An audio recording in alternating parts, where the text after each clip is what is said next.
Hi guys, welcome back to a new video. Today I am working on a line art and color of a Soul Eater Klance AU. I used to be, and still kind of am, obsessed with Soul Eater, and it was an old idea I came up with really early on in the Voltron fandom, my days then. And I just revisited the old designs fairly recently, and I wanted to kind of give them a more proper render, so to speak. I'm actually really excited about this video, not just because of the content being two properties that I really love, but also this is my first entirely made video on my iPad Pro. I invested in an iPad Pro. It took me about a year to save up for it. I invested a few months ago. I've been slowly getting used to drawing on it, which is why I really haven't had time to make so many videos, because I wasn't really sure if I would be able to record and edit all on here, and it's kind of hard to get big video files off of this onto my laptop to edit. So there's kind of been a pause in the editing process and YouTube uploading process, but I'm hoping this goes well, so in future I will be able to make even more videos and make them in a format of which I'm comfortable. I've already changed up from the original sketch, trying to make something a bit more dynamic, and we're jumping straight into the line work. This is actually really fun to work on. I had to do it in 15-minute segments, and some of them didn't quite save, but it gave me a lot of time to kind of step back and look at it. I think even now with the final image, there's probably a lot I would change. It still feels a little stiff to me, and eventually I think I don't finish doing the big soul things. There's room for another attempt in the future, I guess is what I'm saying. But I really liked a lot of elements in just designing how they might look into the Soul Eater universe. If you have never watched the anime Soul Eater or read the manga, I highly recommend it. The manga's art is one of those things where it gets better over time, and the anime's fantastic animation, although it did that thing where it caught up with the manga and then kind of went ahead and did their own thing. But it's very cool universe, where you have people that can transform into weapons, and then people that can wield those weapons, and I have Keith as the wielder, I think it's Meister or Master or something. It's been a while. And Lance is the weapon. In this case, he's a sword. I really want to write stuff about this, but I have so much on my plate right now that I'm trying to set up.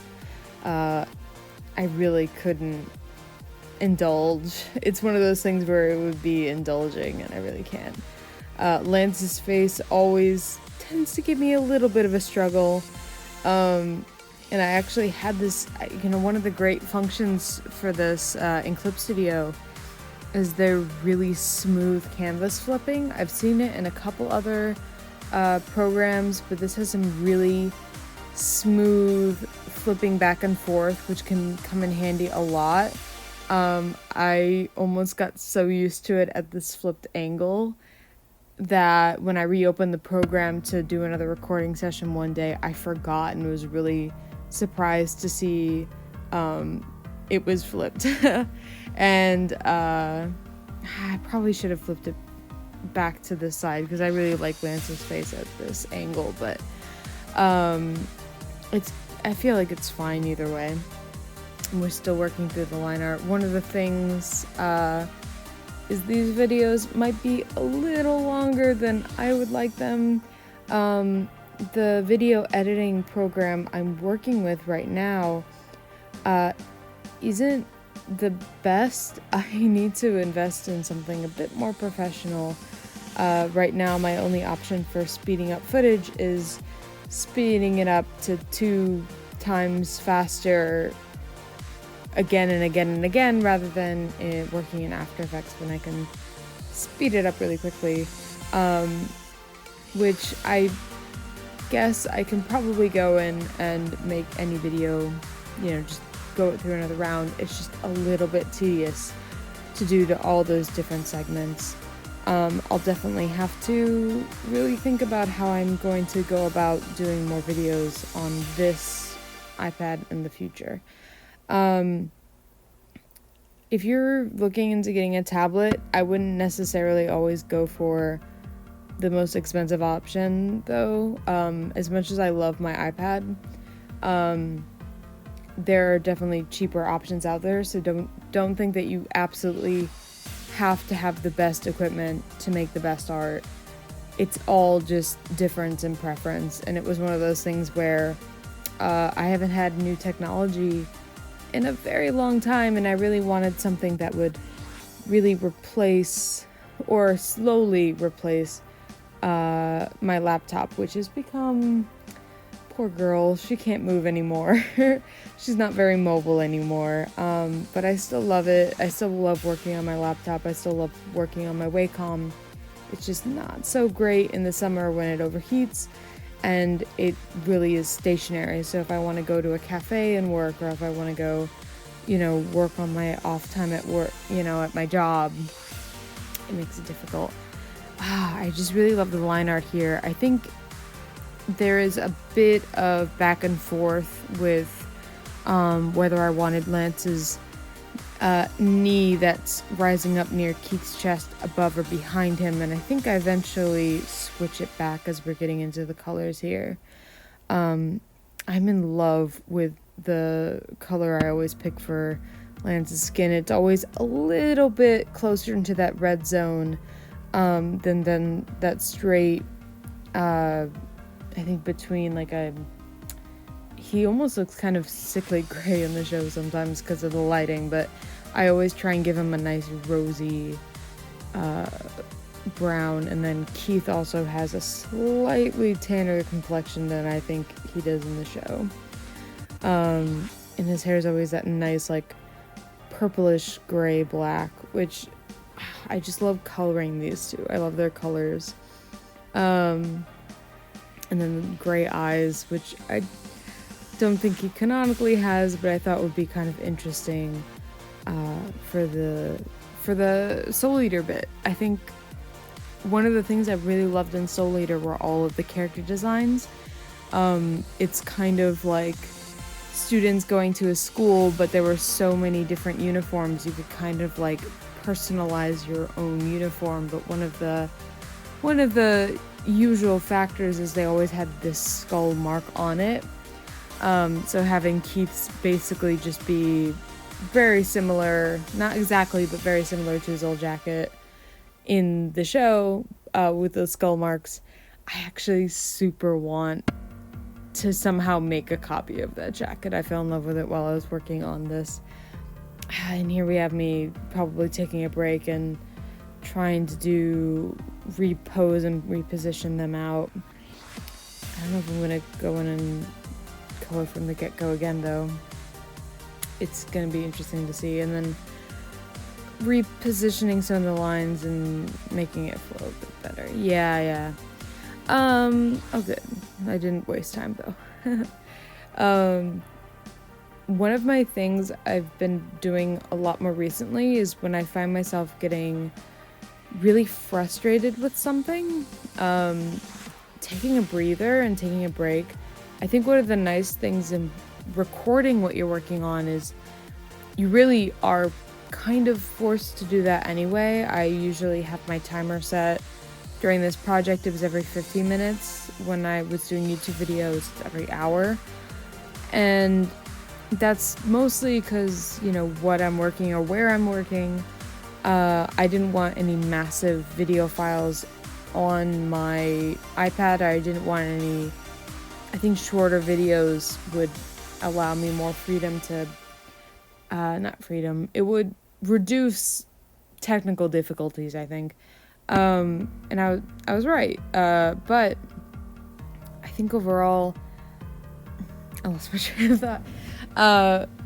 Taking a break and taking a breather and then coming back to getting a fresh look on something has been really helping me really try and push to make sure I'm happier with what I'm making. I still usually have that little thing of twinge of regret of like, man, I already kind of want to try this over again.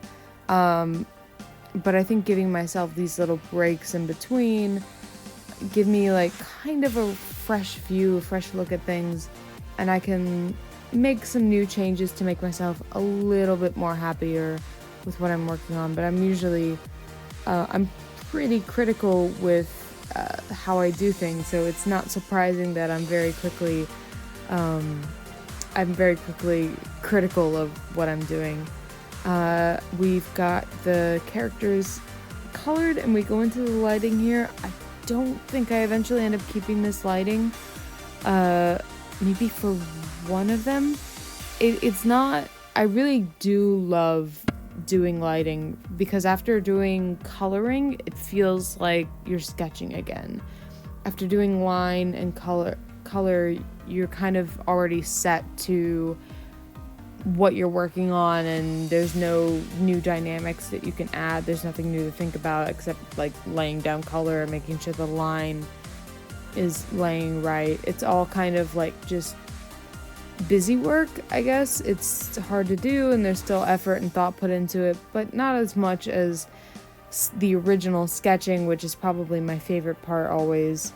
And then the line, or doing lighting, which is becomes a new, it's almost like sketching with color. It's very fun for me to jump in and start doing lighting effects.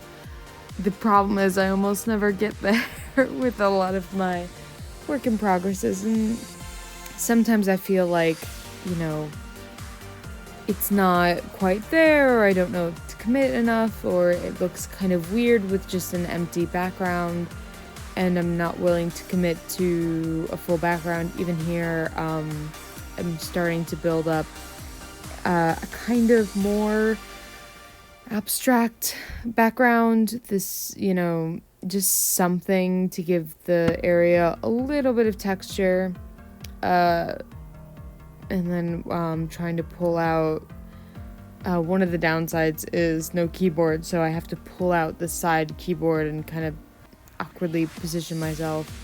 Trying to put these guys in a real space when I originally designed them to be kind of floaty was kind of difficult, and then to give them lighting effects made it feel a little wrong. So we have this first version that I'm working in, and then I think the video has stopped for some reason. I might be missing a recording. Let's see. Yep, I totally was. I was missing a recording. Anywho, thanks for watching. Be sure to click that subscribe button for more content, and follow my Patreon because I actually have one now. Thank you so much. I'll see y'all later. Bye.